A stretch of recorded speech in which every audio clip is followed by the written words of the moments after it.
무엇이 있어야 할까요? 라는 제목으로 오늘 본문 말씀 살펴봅니다. 여러분, 아낌없이 주는 나무라는 책 혹시 보신 적이 있으신가요? 네, 다 읽는데 한 3분 정도 걸리죠.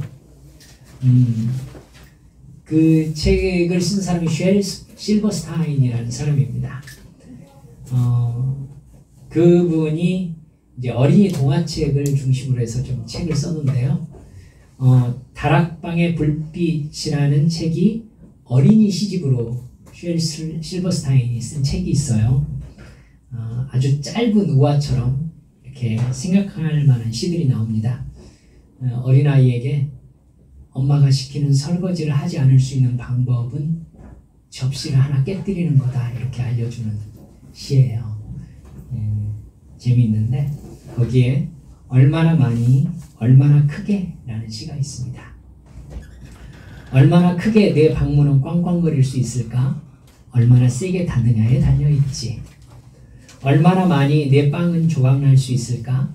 얼마나 잘게 쪼개느냐에 달려있지. 얼마나 큰 행운이 하루 안에 들어있을까? 얼마나 열심히 사느냐에 달려있지. 얼마나 큰 사랑이 친구 마음속에 들어있을까? 얼마나 많이 네가 마음을 주느냐에 달려있지. 이게 여러분, 꼬맹이들 읽으라고 쓴 시치고는 제법 깊이가 있지요.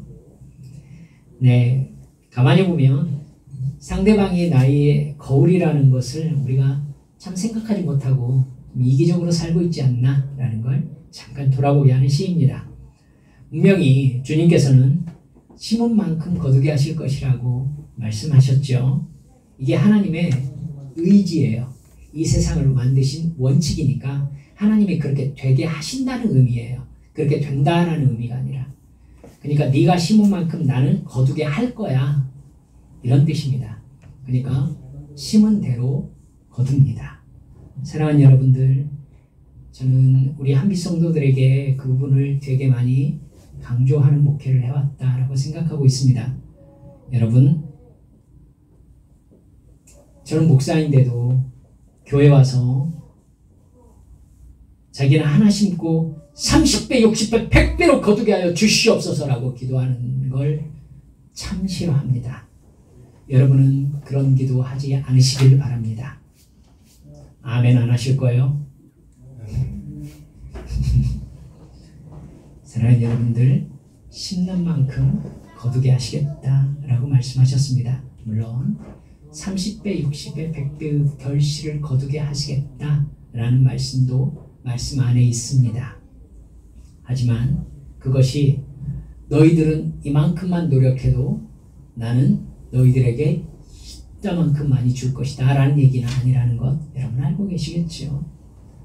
사랑하는 여러분들, 심는 대로 거둔다 라는 것을 언제나 잊지 말아 주시기 바랍니다. 그렇게 해야 바른 크리스천입니다.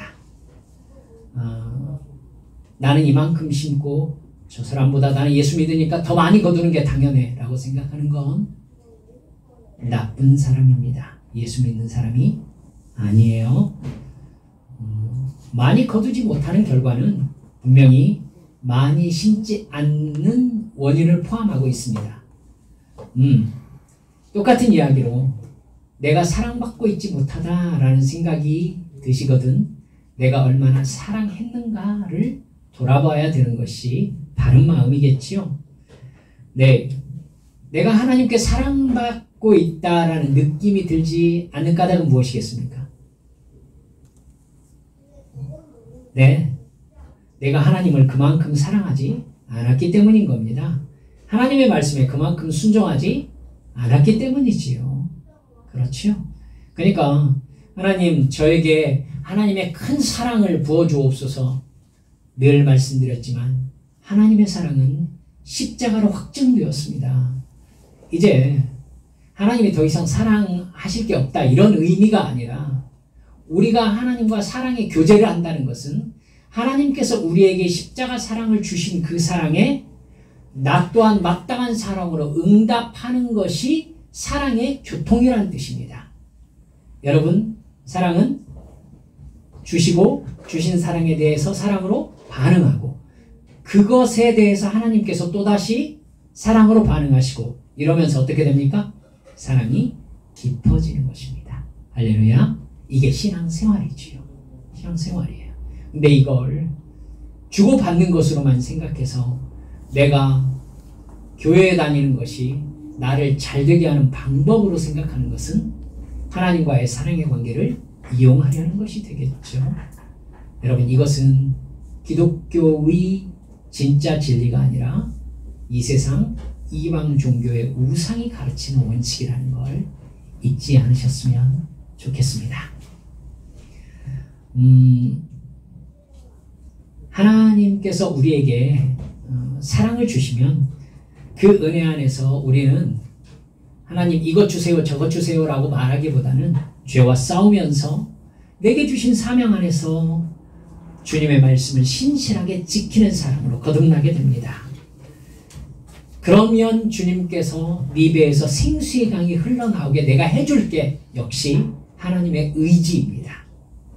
그렇기 때문에 그 약속을 믿지 못하고 내가 원하는 세상의 이익과 재미를 위해서 살아버린다면 나의 가치를 하나님과 그 세계에 둔 게 아니라 이 땅과 육신에 둔 것입니다.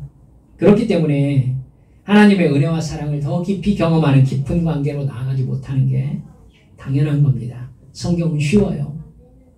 그러니까 여러분 언제나 저는 그 말을 쓰길 싫어합니다만 성경은 비법이 없어요. 비법. 설교 제목에 비법, 비결 나오는 걸 저는 죄송합니다. 많이 싫어합니다. 성경은 비법과 비결을 얘기하는 책이 아니에요. 너무 당연한 하나님과의 사랑의 관계를 말씀하는 책입니다. 비법과 비결을 좋아하지 마시고 기적을 좋아하지 마시고 하나님과 나와의 사랑의 관계에 집중하세요. 그러면 그 안에 주님께서 내게 주시는 사명이 있습니다. 그리고 그게 아무리 작은 일이라 할지라도 내가 그것에 집중할 때에 하나님께서 나를 통해 이루시고자 하는 뜻이 이루어지는 것입니다. 그게 이 세상에 사는 우리의 삶의 목적이지요. 우리가 살펴보면 출애굽기 20장에서부터는 하나님께서 이스라엘 민족에게 십계명 말해주시고 그 밖에 지켜야 될 의식법과 도덕법을 자세하게 말씀해 주시는 내용입니다. 그 자세한 내용은 레위기, 신명기 여러분 읽고 계십니다만은 반복되고 있는 말씀입니다. 여러분이 읽어보시면 충분히 이해가 가기 때문에 제가 조목조목 이렇게 끊어서 여러분과 설교로 다루지는 않겠습니다.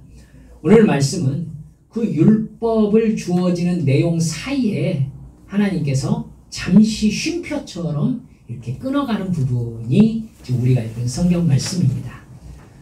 오늘 우리가 읽은 본문은 율법이 아니에요. 율법 사이에 존재하는 하나님께서 이스라엘 백성들에게 당부하시는 말씀입니다. 믿음의 도리에 대해서 말씀하시면서 가나안 땅에 들어가면 너희들은 이렇게 살아다오 이렇게 말씀하시는 내용이에요. 그러니까 조금은 복잡한 그 율법의 구절구절을 말씀하시다가 갑자기 그러니까 말이야 내가 전체 내용을 요약해서 너에게 얘기해 준다면 이렇게 살아가라는 말이야 라고 하면서 중간 요약을 하고 계시는 부분이에요. 내용이 정말 단순합니다. 여러분 기억하세요? 첫째, 오늘 우리가 읽은 본문에 나오죠. 내가 너희보다 앞서가서 너희를 가나안 땅으로 인도하고 그곳 사람들을 쫓아낼 것이다. 두 번째, 그들의 종교를 받아들이면 안 된다. 오직 나 여호와 하나님만 섬겨야 한다. 세 번째, 그러면 여호와 하나님이 너에게 복을 주고 적에게서 보호하시며 번영하게 해주실 것이다. 이게 하나님 오늘 본문을 통해 우리에게 약속하고 계시는 말씀입니다. 너희들은 내 백성이니까 하나님만 섬기고 그 말씀에 순종하면 내가 너희의 삶을 모두 책임질 것이다 라는 말씀입니다. 간단하죠. 하지만 여러분 성경 전체를 몇 번 읽으셨지만 이스라엘 역사는 우리가 알다시피 너무나도 간단한 이 말씀을 지키지 못해서 아시리아와 바벨론에 멸망한 역사입니다. 하나님만 섬기고 그 말씀에 순종하면 하나님이 주도하셔서 전쟁에 승리하게 하시고 생육과 번성의 복을 누리게 해주실 것이라는 정답을 모두 다 알고 있어요. 그리고 기록으로까지 그들은 가지고 있습니다. 하지만 그들은 실제로 경험하는 역사 속에서 틀린 답을 적어내고 실패한 민족이 되었던 겁니다.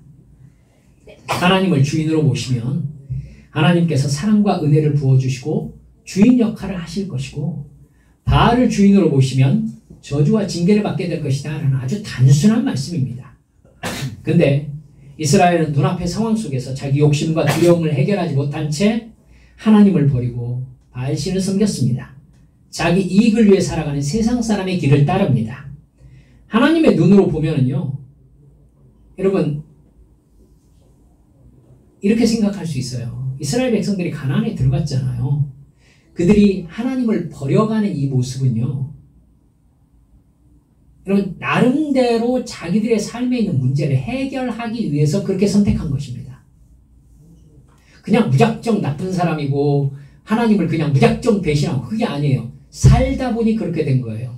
살다 보니, 무엇을 위해 살다 보니까 삶의 문제를 해결하려고 나름대로 일하고 관계를 맺고 살다 보니까 바알을 숭배하게 된 거예요. 여러분 무슨 뜻입니까? 자기 나름대로는 문제를 해결하기 위한 방법으로 바알신을 찾아간 것입니다. 근데 그것이 결국 하나님이 보시기에는 어떤 모습이었던 거예요? 문제를 풀어가는 게 아니라 상황을 돋보이게 하는 상황이었던 거예요. 답답하죠. 하지만 여러분 이분들을 답답해할 만큼 우리는 하나님과의 약속에 충실합니까? 이걸 돌아봐야 되는 거죠. 우리는 이스라엘 백성들을 보면은 정말 너무나 뻔히 나와 있는 답을 그대로 살지 못해요. 하나님이 우리를 볼 때는요. 사실 너무 뻔한 거 아니에요? 주님께서 말씀하셨어요. 간절히 부르짖어라 내가 응답하겠다. 여러분 이거 모르는 사람이 어디가 있어요? 그런데 우리는 간절히 부르짖지 않아요. 부르짖지 않아요. 그리고 어려움에 빠져요. 그리고 하나님 왜 내 기도를 들어주시지 않으세요? 라고 얘기해요. 하나님은 어이가 없으시겠죠. 너 나한테 정말 진정으로 부르짖은 적이 있니?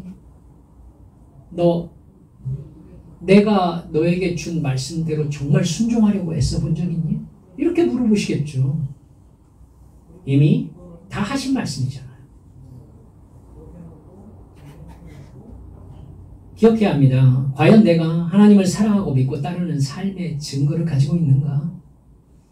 나의 예배 생활은 진실로 하나님을 사랑하는 열정 속에서 이루어지고 있는가? 내 기도 생활은 제자리를 잡고 있는가? 내 주변 사람들은 내가 하나님을 진정으로 사랑하면서 천국의 소망을 품고 있는 사람으로 알고 있는가?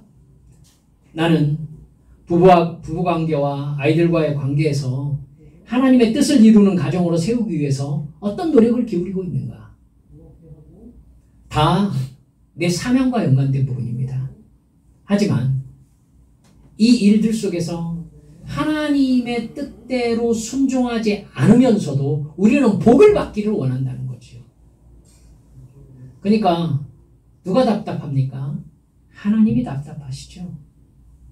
하나님의 명령은 사실 복잡한 해석이 필요 없습니다. 지난주에도 살펴보았지만은 법조문이 복잡하면 안 됩니다. 법조문은 상식적이어서 배운 자나 배우지 못한 자나 어렵지 않게 이해할 수 있어야 됩니다. 십계명도 마찬가지죠. 우리는 십계명을 조목조목 살펴본 셈입니다만은 예수님은 십계명을 정말 간단하게 정리하신 적이 있으십니다. 여러분 마태복음 22장 34절에서 40절 말씀을 보면은 여러분 잘 아시는 말씀 나옵니다. 어떤 율법사가 예수님께 율법 중에 어느 계명이 가장 크냐고 여쭤보는 장면이 나오죠. 그러자 예수님이 말씀하십니다. 내 마음을 다하고 목숨을 다하고 뜻을 다하여 주 너의 하나님을 사랑하라 하셨으니 이것이 크고 첫째 되는 계명이요 둘째도 그와 같으니 내 이웃을 내 자신과 같이 사랑하라 하셨으니 이 두 계명이 온 율법과 선지자의 강령이니라. 여러분 예수님이 말씀하시는 이 계명은요 십계명을 말씀하시는 겁니다. 십계명은 모든 율법의 요약이지요. 나머지 모든 율법이 십계명의 내용을 구체적으로 어떻게 적용하는가를 설명하는 거니까요. 그 십계명을 예수님은 두 가지로 정리하고 계신 겁니다. 예수님이 말씀하시는 첫째 되는 계명, 내 마음을 다하고 목숨을 다하고 뜻을 다하여 주 너희 하나님을 사랑하라. 여러분, 이 말씀은 10계명의 1계명에서 4계명까지를 요약하신 말씀인 겁니다. 하나님을 섬기는데 지켜야 될 계명들이죠. 여호와만 섬겨라. 우상 숭배하지 말아라. 여호와의 이름을 명령 때 일컫지 말아라. 안식일을 지켜라. 이 네 가지 계명이 바로 하나님을 사랑하라 라는 계명이라는 것입니다. 두 번째 계명, 내 이웃을 내 자신과 같이 사랑하라 하는 말씀은 5계명에서 10계명까지의 말씀을 요약한 말씀이죠. 부모를 공경하라, 살인하지 말라, 도적질하지 말라, 간음하지 말라, 이웃에게 거짓 증거하지 말라, 이웃의 것을 탐내지 말라. 이 계명이 이웃을 사랑하라 라는 말이라는 것입니다. 여러분, 이 말씀을요, 저는 방향만 바꿔서 이렇게 한번 접근해 봤어요. 여러분은 어떻게 생각되시는지 한번 보십시오. 예수님이 말씀하시는 첫 계명, 즉 1계명에서 4계명까지의 계명의 내용을 요약해서 하나님을 너의 모든 것을 다해서 사랑하라 하는 이 말씀을 이렇게 오늘 한번 얘기해 보는 거죠. 너희에게 하나님 한 분만으로 충분하다. 이 말씀으로 이해해 보는 것입니다. 하나님과의 사랑의 관계 안에 있을 때 우리는 부족함이 없는 행복과 만족을 누릴 수 있다는 말씀인 겁니다. 하나님에게 순종하며 나에게 주신 사명을 감당할 때 하나님은 우리의 필요를 채워주시고 몸과 마음의 평안을 지켜주시겠다는 것입니다. 하나님을 사랑하면 어떤 고난과 어려움도 이길 수 있게 해주시겠다는 약속인 거죠. 예수님이 둘째 계명으로 말씀하신 5계명에서 10계명까지의 내용, 내 이웃을 내 자신과 같이 사랑하라 라고 하신 말씀은요, 이렇게 한번 전환해서 한번 들어보세요. 내 이웃을 약탈해가지고 내 필요를 채울 필요가 없다. 자, 다시요. 첫 번째 계명, 하나님을 사랑하라 라는 말씀을 각도를 바꿔서 뭘로 볼 수 있다고 하셨죠? 너는 하나님으로만 충분하다. 하나님으로도 충분하다. 두 번째는 뭐라고요? 내 이웃을 약탈해서 너의 필요를 채울 필요가 없다. 너는 하나님과의 사랑의 관계 속에서 충분한 만족과 행복을 누릴 것이기 때문에 내 이웃과 경쟁하거나 싸우거나 거짓말하거나 시기하거나 증오하거나 이웃의 것을 빼앗을 필요가 없다는 말씀인 겁니다. 하나님은요, 다윗이 시편 23편에서 고백했듯이 그의 자녀들에게 부족함이 없는 아버지가 되십니다. 이스라엘이 들어가고자 하는 가나안 땅은요, 앞선 문화를 구축하고 강력한 군사력을 이미 갖추고 있는 나라들이었습니다. 만만한 상대가 아니죠. 그런데 22절에 보면 네가 나의 목소리를 잘 청종하고 내 모든 말대로 행하면 내가 너의 원수에게 원수가 되고 너의 대적에게 대적이 되겠다. 이렇게 말씀하십니다. 구름기둥과 불기둥으로 임재해 계시는 그 하나님, 철병거 600대로 무장한 가장 강력한 군대 이집트 군대를 몰살시킨 하나님께서 이스라엘 편에서 싸우시겠다는 겁니다. 그것뿐이 아니에요. 25절을 보면 내 하나님 여호와를 섬기라. 그리하면 여호와가 너희의 양식과 물의 복을 내리고 너희 중에 병을 제하리니 내 나라에서 낙태하는 자가 없고 임신하는 자가 없을 것이라. 내가 너의 날수를 채우리라. 얼마나 세심합니까? 건조지역인 그곳에서 양식과 물의 복을 내리시겠다라는 말씀은요, 하는 모든 일에 복을 내리셔서 심은 대로 충족하게 거두게 하시겠다는 말씀입니다. 여러분, 자녀들이 건강하게 잘 자랄 것이고 그들이 훌륭하게 자기 역할을 잘 하게 될 것이다. 이 말씀을 하고 계시는 겁니다. 약간 옆으로 빠지겠습니다. 사랑하는 여러분들, 그건요, 하나님께서 그 땅에 복을 내리시는 개념이에요. 땅이라는 개념이 성경에서 굉장히 중요하거든요. 여러분, 레위기 지금 통과하시면서 읽으셨지만 성경에서 특이하게 나타나는 게 하나 있는데, 땅을 마치 인격체처럼 표현한 부분이 레위기에 상당히 많이 나온다는 것입니다. 땅 위에서 죄를 지으면 땅이 저주를 받아요. 여러분, 땅이 저주를 받아요? 땅이 저주를 받아요. 그래서 결과적으로 땅이 자기 위에서 사는 민족을 어떻게 해요? 뱉어내요. 뱉어내요. 땅이 저주를 받아서. 이 개념을요, 깊이 생각하실 수 있으셔야 돼요. 본질적으로 이 우주, 그리고 이 지구는 하나님께서 만드신 창조물이에요. 근데 하나님께서는 마치 그걸 문학적 표현으로 얘기하지만 저는 그렇게만으로 보이지 않는다라는 부분이 있는데, 하나님께서 이사야 성경을 여러분 읽어보시면 이런 부분이 나옵니다.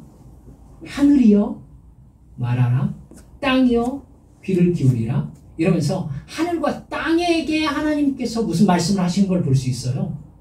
그리고 하나님은요, 하늘과 땅을 증인으로 신청하는 선고문을 몇 번 읽으세요. 이사야서를 보면. 마치 하나님의 창조물을 인격체로 보고 계시는 것 같은 느낌이 드는 것이죠. 여러분, 그래서 심한 도약이라고 여러분께서 생각하실 수도 있겠지만 참고는 할 만한 부분이 어떤 부분이냐면은, 주님께서 다시 오실 세상 마지막 때에 이 세상에 심각한 지진이 일어날 것이다 라고 말씀하셨습니다. 여러분, 지진에 대한 기록이 시작된 이후로, 그대로부터요, 지진에 대한 기록이 시작된 이후로 19세기 말부터 지금까지 일어난 지진이 그 이전의 모든 지진의 숫자보다 몇 곱절 많습니다. 그건 무엇을 의미한다고 생각하십니까? 성경적 관점으로? 땅이 그 위에 사는 인간들을 뱉어낼 준비를 하고 있는 것이죠. 뱉어낼 준비를 하고 있는 것입니다. 즉, 우리가 읽은 구약 성경의 말씀대로 하나님께서 이 지구를 운영하시는 관점에 의하면 땅이 그 위에 사는 인간들의 죄로 말미암아 저주를 받고 있는 거예요. 그래서 사도 바울은 로마서에서 뭐라고 하죠?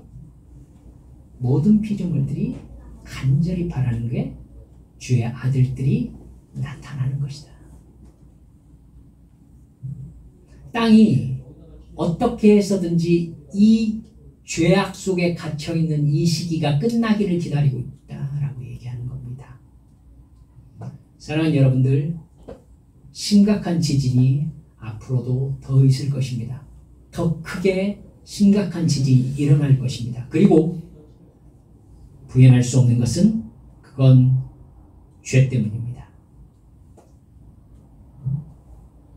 주님 오실 날을 준비합시다. 주님 오실 날을 준비하세요. 사랑하는 여러분들, 그렇기 때문에 우리 주님의 말씀에 순종하면서 주를 따르는 진짜 믿음의 사람들이 있는 곳은 땅이 복을 받습니다. 그 가정이 복을 받습니다. 여러분, 관계에 복이 있습니다. 우리 하나님께서 약속하신 것입니다. 이 모든 복의 조건은 간단합니다. 하나님만 섬기라는 것입니다. 하나님을 사랑하라는 것입니다. 하나님만 믿으라는 것입니다. 하나님의 말씀에 순종하라는 것입니다. 가나안 땅에 들어가면 그럴듯한 세계관으로 너희를 유혹하는 이방 세계의 종교체계가 있을 것이다. 하지만 너희들의 이익을 따른답시고 그 신을 섬기면서 하나님을 배신하게 된다면 그 땅이 저주를 받게 될 것이다 라고 성경은 분명하게 말씀하고 있습니다. 그 땅의 신을 섬기면 틀림없이 그 죄가 이 모든 하나님의 복을 받지 못하게 할 뿐만 아니라 내 삶을 불행 속에 가두게 될 것이다 라는 말씀인 겁니다. 이미 하나님만으로 충분하니 그 땅의 신에게 관심을 두지 말라, 이 말씀인 겁니다. 어려워요? 아주 간단합니다. 그러나 이스라엘은 이 간단한 말씀을 지켜내지 못했습니다. 여러분, 그들을 비난할 일이 아니에요. 우리도 너무너무 간단한 이 말씀을 지키지 못하고 있으니까요.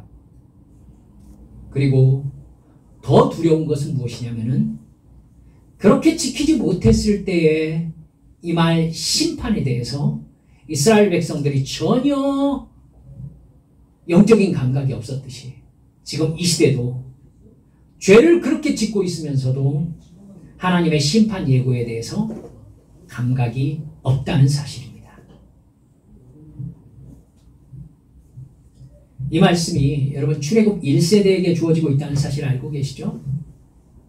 여러분 지금 출애굽기 이 말씀은 홍해를 건넌 출애굽 1세대들에게 주어진 말씀입니다. 이렇게 간절하게 하나님을 사랑하라고 하나님만 섬기라고 오직 하나님만 믿으라고 부탁하고 계시는데 이스라엘 백성들은 이 말씀이 자기들의 생존과 연결되어 있다라는 영의 각성 상태에 이르지 못합니다. 이해하지 못하죠. 그러니까 가데스 바네아에서 그들은 정말 본격적으로 하나님을 배신하고 하나님을 실망시킵니다. 정탐꾼이 전해준 가나안의 상황을 보면서 하나님의 말씀을 믿지 못하는 불신으로 완전히 돌아섭니다. 자기는 하나님의 백성이라는 자기 정체성을 완전히 내버립니다. 가나안을 주시겠다고 약속했던 하나님의 말씀을 믿지 못하니까 자신이 이 세상을 지으신 하나님이 선택하신 보배로운 세굴라라는 사실, 그 엄청난 혜택과 사랑을 잊어버리는 것이죠. 두려움에 빠진 그들이 현실적인 해결책을 찾은 게 무엇이었습니까? 모두 다 이집트로 돌아가는 게 낫지 않겠는가라는 것이었습니다. 10가지 재앙으로 하나님께서 이집트를 두려워 떨게 하신 하나님이십니다. 홍해를 가르치고 이집트 군대를 몰살시키고 다시 홍해를 딱 합치셨습니다. 무슨 뜻이었습니까? 너희들은 다시 이집트로 돌아가지 못한다는 뜻입니다. 근데 하나님의 백성이라는 사람들이 이집트로 돌아간다는 것은 하나님의 이름을 열방 중에서 모욕을 당하게 하는 행위가 되는 것이죠. 하나님의 백성이라면 절대로 해서는 안 되는 생각이었습니다. 여러분 출애굽 1세대가 왜 가나안 땅에 들어가지 못했는지 아시겠죠? 그 사람들은 하나님의 민족이 아니었습니다. 하나님을 잊지 않았습니다. 그들은 하나님의 이름으로 일컬어지는 하나님과의 관계에 있는 영적 정체성을 획득하는 데 실패했습니다. 하나님은 그들의 하나님이 되실 수가 없었어요. 말씀을 마무리합니다. 우리들의 마음 상태는 어떤가요? 하나님의 말씀을 믿고 하나님만 섬기면서 하나님의 말씀에 순종하면 우리 삶을 복되게 하셔서 하나님의 이름이 영화롭게 드러나게 해주실 것이라고 약속하셨습니다. 그 말씀을 우리는 믿고 있습니까? 정말 굳게 믿고 그 말씀대로 순종하고 있습니까? 하나님을 사랑하고 있습니까? 여러분 옛날 개그 콘서트에 애정남이라는 코스가 있었습니다. 제가 생각나서 적어놨기에 한번 적어와 봤습니다. 애정남 코스가 뭐였냐면 애매한 것을 정해주는 남자라는 그런 그거였습니다. 스키니와 청바지의 다른 점이 뭐냐? 벗었을 때 뒤집어지는 게 스키니다. 아주 명쾌하게 잘. 여러분 조는 것과 자는 것의 기준이 뭐죠? 깨웠을 때 그냥 일어나면 자는 것, 깨웠을 때 깜짝 놀라면 조는 것이라고 마음에 확 와닿더라고요. 통통과 뚱뚱의 차이는 뭡니까? 앉아있을 때 배가 접히면 통통이고 일어섰는데도 배가 접히면 뚱뚱이라고 했습니다. 여쭤봅시다. 신자와 불신자의 차이는 무엇입니까? 하나님으로 충분한 사람이 신자입니다. 하나님으로는 부족한 사람이 불신자입니다. 여러분 잊지 마세요. 하나님으로 충분한 사람이 하나님의 자녀입니다. 하나님으로는 부족한 사람이 불신자입니다. 하나님만으로 충분한 사람은 이웃을 사랑하는 것이 문제가 되지 않습니다. 하나님만으로 충분한 사람은 세상의 고난이 별 문제가 되지 않습니다. 하나님은 너무나도 당연하고 간단한 이야기를 말씀하고 계세요. 문제는 그렇게 당연하고 간단한 이야기를 믿지 못하고 있는 우리입니다. 너무나 간단한 기본기가 되어 있지 않을 때에 우리의 정체성은 상실됩니다. 가데스 바네아에서 이스라엘 백성들이 저질렀던 그 죄를 우리도 저지른다는 것이죠. 그러면 여러분 천국을 상징하는 가나안에 들어갈 수 없습니다. 천국이 임한 삶에도 실패합니다. 하나님의 은혜와 단절되는 것이죠. 사랑하는 한빛 성도 여러분들, 늘 기도로 깨어있고 성령 충만해서 하나님을 향한 사랑과 믿음이 충만해서 약속하신 복을 모두 받아 누리는 우리의 삶 되시기를 주 예수님의 이름으로 축원합니다. 이 시간 함께 기도합시다.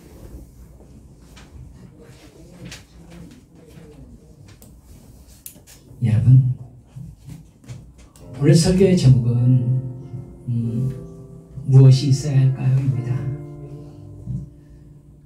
사랑하는 여러분, 하나님 말고 더 무엇이 필요하죠?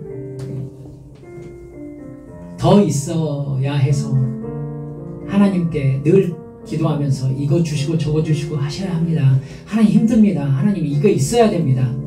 저는 이게 걱정됩니다. 하나님 이런 어려움 없도록 해주십시오. 할 얘기는 많으시죠. 주님께서 혹시 우리에게 너는 나로는 너무 부족하구나, 나로는 너에게 도무지 만족이 없구나 이렇게 말씀하신다면 우리는 뭐라고 대답할 수 있을까요?